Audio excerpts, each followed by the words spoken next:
बिस्मिल्लाहिर्रहमानिर्रहीम। अस्सलामुअलैकुम। Tuition on web की जानिब से एक मरतबा फिर सादिक और आसानी यहाँ पे खिदमत में हाजिर है।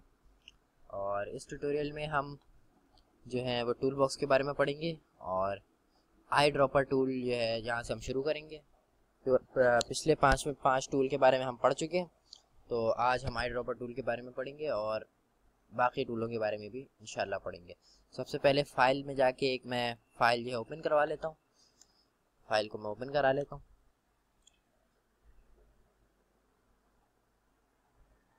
और उसके बाद मैं आई ड्रॉपर टूल को सिलेक्ट करवा लेता हूँ। यहाँ से आई ड्रॉपर टूल की शॉर्टकट है आई, और इसके अंदर सब टूल मौजूद हैं। सबसे पहले हम सब टूल के अंदर आई ड्रॉपर टूल को सिलेक्ट करेंगे। आई ड्रॉपर टूल क्या करता है, ये किसी भी कलर को इमेज के अंदर से पिक करने का काम करता है। अगर आपको कोई कलर पसंद आ रहा है और आप अपनी किसी और इमेज में या इसको ब्रश वगैरह में इस्तेमाल करने चाह रहे हैं, तो आप यहाँ से आई ड्रॉपर टूल सेलेक्ट करें और यहाँ से इसको इस पर जो भी कलर आपको पसंद आ रहा है उस पर जाके क्लिक कर दें। जैसे आप क्लिक करेंगे आप देखेंगे ये फोरग्राउंड कलर में इसमें सेलेक्ट कर लिया। अब मैं जो है इस कलर के साथ किसी भी इमेज पे दूसरी इमेज पे इसको अप्लाई करवा सकता हूँ, इसके साथ कुछ भी कर सकता हूँ।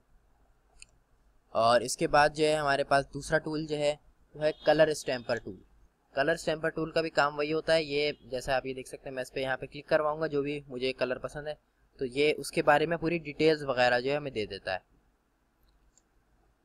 ये देखिए, जैसे मैं ये चार जो है वो कलर्स को जो है सिलेक्ट करता है और उनकी अलग अलग जो है चार पैनल के अंदर डिटेल ये बता देता है। ये देखिए, जैसे मैं चारों को सिलेक्ट कर लेता हूँ और चार से ज़्यादा ये नहीं बताता है। तो ये इस टूल का जो है यूज़ बहुत कम है, बहुत ही कम ये टूल जो है वो यूज़ होता है। ज़्यादातर जो है आई ड्रॉपर टूल ही यूज़ होता है। उसके बाद तीसरा टूल हमारे पास आता है वो है रूलर टूल। रूलर टूल क्या काम करता है, ये किसी भी इमेज वगैरह को स्ट्रेट वगैरह जो है वो करवा सकता है। जैसे मैं आपको यहाँ दिखा दूँ, मेरे पास एक ये इमेज खुली हुई है। अब ये इमेज थोड़ी सी जो है वो टेढ़ी है। ये सिर्फ एक एग्जाम्पल है, आपको प्रैक्टिकल जब हम आगे करेंगे तो उसमें आपको मैं सही तरह समझा दूंगा। इसमें आपको दिखा देता हूँ मैं। जैसे ये इमेज जो है वो टेढ़ी है। अब मैं चाह रहा हूँ कि जैसे कि ये मैं देख रहा हूँ कि ये इमेज जो है उसकी लाइन ये आ रही है टेढ़ी है, मैं चाह रहा हूँ ये चीज़ सीधी हो जाए। मैं ऐसे रूलर टूल सेलेक्ट करूँगा और इसी के पैरेलल मैं जो है एक लाइन ड्रॉ कर दूंगा। ऐसे क्लिक करके मैं ड्रैग करूँगा लाइन को, तो ये लाइन ड्रॉ हो जाएगी। ऐसे लाइन ड्रॉ होगी तो मैं यहाँ से आके स्ट्रेटन पे क्लिक कर दूंगा।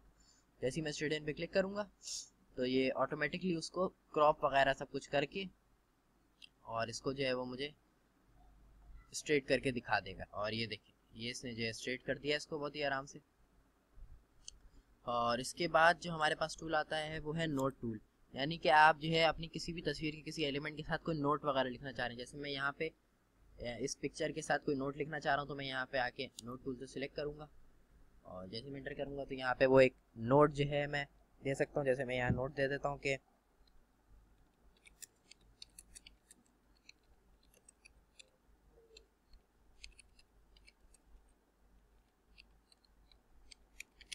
ऐसे। उसके बाद मैं एंटर प्रेस कर दूंगा तो ये नोट सेव हो जाएगा इसमें।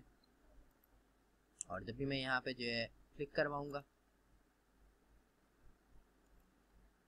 तो ये देखिए, जैसे मैं यहाँ क्लिक कराऊंगा तो यहाँ पे ये नोट जो है खुल जाएगा। और अपने नोट्स को आपको अगर व्यू कराना है तो आप यहाँ से क्लिक करें और किसी भी नोट पे आप आगे क्लिक कर दें तो वो नोट जो है आपके पास व्यू हो जाएगा। और अगर आप जो है वो कोई भी चीज़ आपने अगर काम किया उसको आप अंडू करना चाह रहे हैं, यानी उस काम को आप हटाना चाह रहे हैं, एक स्टेप बैक जाना चाह रहे हैं, तो आप यहाँ से एडिट में आए और स्टेप बैकवर्ड, यहाँ से भी आप अंडू कर सकते हैं इसको। और अगर आप चाह रहे हैं रीडू कर दें इसको, यानी एक स्टेप आगे चले जाएं, तो स्टेप फॉरवर्ड, तो यहाँ से भी हो सकता है ये। और कंट्रोल अल्टर जेड, इससे भी जो है वो अंडू होता है। और कंट्रोल शिफ्ट जेड, इससे जो है वो फॉरवर्ड जाता है और कंट्रोल अल्टर जेड से बैकवर्ड जाता है। तो खैर, इसके बाद हमारे पास जो टूल है वो है काउंट टूल। ये आपके जो है वो काउंटिंग करता है। जैसे ये देखें, मैं यहाँ पे क्लिक करवा देता हूँ तो ये 1 और उसके बाद ये 2 3 4 5, ये देखें ये जो है वो इस तरह से काउंटिंग करता है। आप कलर वगैरह इसका चेंज कराना चाह रहे हैं तो आप यहाँ से आएँ, यहाँ से आके इसका कलर जो है सिलेक्ट वगैरह कर लें आराम से। और उसके बाद हमारे पास जो टूल आता है वो है स्पॉट हीलिंग जो है ब्रश टूल। यानी कि अगर आपकी इमेज में कोई भी जो है वो जैसे पिंपल्स वगैरह हैं उसको आप रिमूव कराना चाह रहे हैं, या कोई भी स्पॉट वगैरह अगर आ गया, जैसे मैं आपको यहाँ दिखा देता हूँ। यहाँ से मैं एक स्पॉट क्रिएट कर लेता हूँ। जैसे ये देखें ये मेरे पास एक स्पॉट आ गया है, तो अब मैं इसको रिमूव करवाना चाह रहा हूँ। तो मैं यहाँ से स्पॉट हीलिंग ब्रश टूल जाऊँगा और यहाँ पे आके जैसे ही मैं यहाँ पे क्लिक करवाऊँगा तो ये खुद ही उसको जो है वो सेट कर देगा। ये देखिए ऐसे, और इस पर क्लिक करवाऊँगा तो ये भी इसको सेट करवा देगा। और ये ब्रश साइज जो है इसको आप ब्रैकेट की मदद से बड़ा या छोटा करवा सकते हैं। राइट हैंड साइड वाले ब्रैकेट से ये बड़ा होगा और लेफ्ट हैंड साइड वाले ब्रैकेट से ये छोटा हो जाएगा। उसके बाद हमारे पास सेकंड टूल जो आता है वो है हीलिंग ब्रश टूल।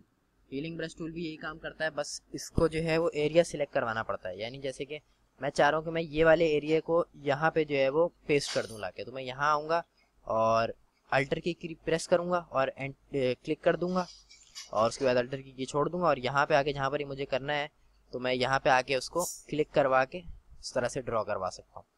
और जैसे ही मैं इसको छोड़ूंगा तो ये उसको पेस्ट तो करेगा लेकिन इसको ये बैकग्राउंड के साथ मर्ज भी कर देगा।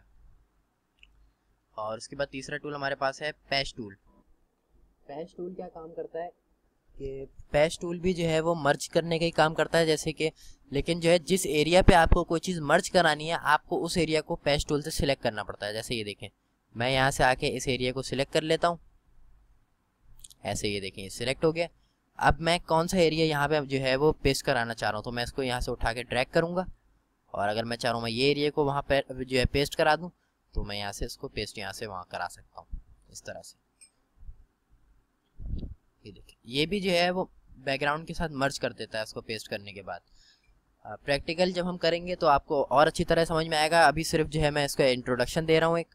उसके बाद हमारे पास आता है red I tool. Red I tool क्या करता है, आंखों में जब तस्वीरें वगैरह खींचती हैं तो उसमें आंखों में जो रेड जो है आईज जो है रेड हो जाती हैं तो उसको रिमूविंग जो है वो ये कर सकता है। तो ये भी हम प्रैक्टिकल में सीखेंगे इंशाल्लाह। और उसके बाद हमारे पास आता है ब्रश टूल। ब्रश टूल सबसे इंपॉर्टेंट टूल है, ये ब्रश वगैरह जो है हम यूज़ कर सकते हैं इससे। और अगर आपको जो है कलर वगैरह इसका चेंज करना है तो यहाँ पे आके इस पर आप क्लिक करें और यहाँ से अपनी मर्जी का कोई कलर चूज़ कर लें। आप यहाँ से अगर आप चाह रहे हैं default black and white colour choose करें तो आप यहाँ से भी कलर चूज़ कर सकते हैं। आगे वाला जो है ये फोरग्राउंड है और ये पीछे वाला जो है वो बैकग्राउंड कलर है। आप यहाँ से इसको शिफ्ट भी कर सकते हैं कि ये देखें ऐसे ये फोरग्राउंड में वाइट आ जाएगा और बैकग्राउंड में जो है वो ब्लैक आ जाएगा। और आप ब्रश इस तरह से इस्तेमाल कर सकते हैं। और ब्रश आप चेंज भी कर सकते हैं यहाँ पे आके, यहाँ पे मुख्तलिफ़ किस्म के जो है वो सॉफ्ट और लाइट और अलग अलग डिज़ाइन के ब्रश आ रहे होते हैं। और ब्रश का साइज़ बड़ा करने के लिए आप ब्रैकेट की मदद से, स्क्वायर ब्रैकेट जो आपकी कीबोर्ड में मौजूद है, आप उसकी मदद से जो है वो ब्रश का साइज़ बड़ा कर सकते हैं, छोटा करवा सकते हैं। और उसके बाद हमारे पास जो दूसरा, और ब्रश की आप ओपेसिटी वगैरह भी जो है कम और ज़्यादा करा सकते हैं। ओपेसिटी क्या होती है कि मतलब कि उसकी जो गहराई है उसको आप कम या ज़्यादा करा सकते हैं। मैं इसको भी फुली रखता हूँ। उसका फ़्लो क्या होता है, फ़्लो भी आपको बताता चलूँ मैं। फ़्लो होता है कि मतलब उसकी कितनी ज़्यादा नौइयत होगी, मतलब मैं अगर इसको ऐसे यूँ करते हुए लेके जा रहा हूँ तो ये कितने ज़्यादा जो है वो ब्रश को जल्दी जल्दी इस्तेमाल करेगा, कितनी जल्दी ये जो है ब्रश को इस्तेमाल करेगा। अगर मैं यहाँ से इसको कम कर देता हूँ तो अब जैसा कि आप देख सकते हैं ये बहुत स्लो जो है वो ब्रश को स्टैम्प की तरह यूज़ करेगा। अब मैं इसको ज़रा बढ़ा देता हूँ, तो यहाँ से मैंने इसको थोड़ा सा बढ़ा दिया है। तो अब देखें अब ये आहिस्ता ये कर तो रहा है लेकिन ये आहिस्ता आहिस्ता कर रहा है। और उसके बाद हमारे पास आता है पेंसिल टूल। पेंसिल टूल बिल्कुल ब्रश टूल की तरह है लेकिन बस ये इसको जो है वो बहुत ही शार्प जो है वो ये इमेज ड्रॉ करता है, यानी कि जो भी चीज़ आप ड्रॉ कर रहे होंगे बहुत ही शार्प करेगा। लेकिन ब्रश टूल ये सॉफ्ट भी कर सकता है और शार्प भी कर सकता है। उसके बाद colour replacement tool. Colour replacement tool जो है वो आपकी इमेज के अंदर से कलर को निकाल देता है। जहाँ पर भी मैं इस टूल को इस्तेमाल करूँगा ये बिल्कुल ब्रश की तरह होता है। इसको आप ब्रश की तरह ब्रैकेट की मदद से इसके ब्रश को बड़ा कर लें और जहाँ पर भी आप इसको इस्तेमाल करेंगे ये वहाँ से कलर को जो है वो मिटाता जाएगा। इमेज को नहीं मिटाएगा, सिर्फ कलर को मिटाएगा। जैसे ये देखें यहाँ से मैं इसको रिमूव करवा देता हूँ कलर को, इतने को देखिए इस तरह से ये कलर को बिल्कुल आसानी के साथ कलर जो है वो रिमूव करवा देता है इस तरह से। अब हम जाके यहाँ से इसको अंडू करवा लेंगे, जैसे स्टेप बैकवर्ड यहाँ से करा लें या कंट्रोल अल्टर जेड से। मैं ये सब मिटा देता हूँ उसका। उसके बाद हमारे पास जो टूल है वो है